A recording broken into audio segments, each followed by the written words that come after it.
Good morning, early risers! Ang ating recipe for today is pinangat na paksiw, bangus.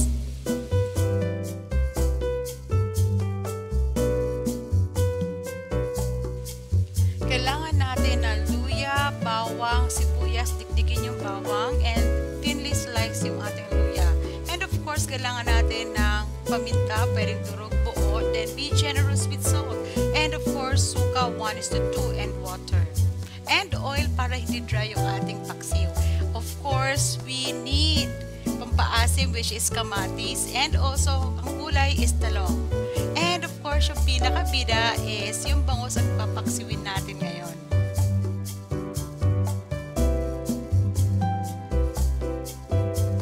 Ang ginagawa ko sa bangus para hindi siya ganun kalangsa, ginugupit ko yung sa may tiyan, and then tinatanggal ko yung natuyong dugo na nakadikit doon sa tinik. And then, wash it a couple of times para sure na malinis yung ating isda. Siling haba is a must sa ating mga paksiw at pangat. And of course, kahit anong gulay. Pero ito kasi hinarvest ko lang ito dun sa garden ko, yung sili at talong. Early risers, magluluto tayo sa palayok. And then, kailangan natin ng dahon ng saging. So, please make sure na malinis din siya, and then ilagay doon sa ilalim ng palayok para hindi didikit yung ating mga ingredients sa ilalim. Yan. And isusunod natin yung ating bawang, kalahati ng bawang, kalahati ng luya at yung sibuyas sa ilalim. And isusunod natin, of course, yung maraming kamatis. Mas maraming kamatis, mas maganda. Kung times 2 ang kamatis mo nito, kahit hindi ka na maglagay ng suka. Yung sa akin kasi is 4 kamatis lang to. So, ibuhos lahat ng kamatis. And then, next is yung isda na. So, make sure na pantay-pantay siya.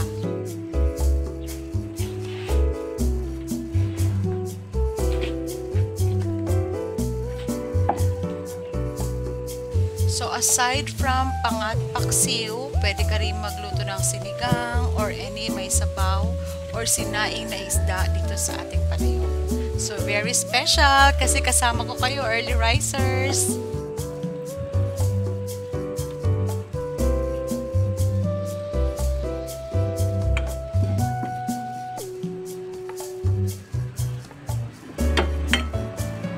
And then, ilagay na natin yung mga natirang luya, bawang at sibuyas, and ibabaw natin yung ating talong.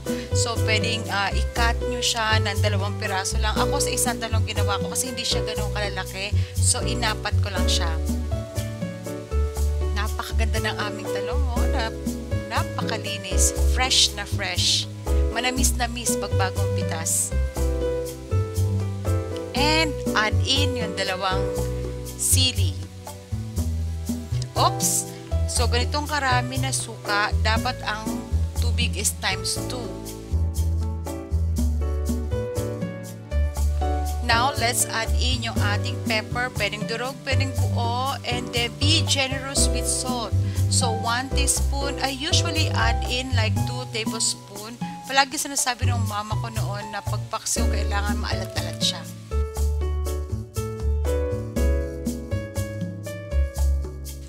Alright, so dahil nailagay na natin lahat ng sangkap, oops, konting angat lang, halo-halo-halo natin. Parang exercise sa morning, ikot-ikot ng ating mga bewang.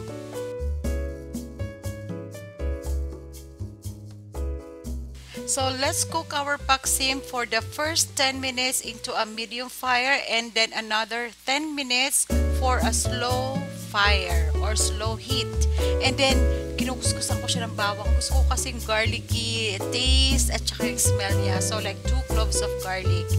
And, ilagay na natin yung ating oil. Pwedeng any oil, but of course, the best pa rin is yung olive oil. Let's cook for another 10 minutes, a slow fire. And, tadan! Luto ng ating paksiw. See? Pag nalutong-luto na ang talong, yung white na siya and madali na siyang hiwain or i-open, and yung mata ng isda is lumalabas na. So, that means our pangat paksiw is already cooked. Ang bango-bango niya. Gusto gusto ko na kumain. And this is really good with sinangag. Nakaready na rin ang aking sinangag at kape. So, early risers, tara, sabahan niyo kumain brunch na to. And thank you for watching. And if you're not yet subscribed in my channel, please subscribe for more videos. Bye! Bon appetit!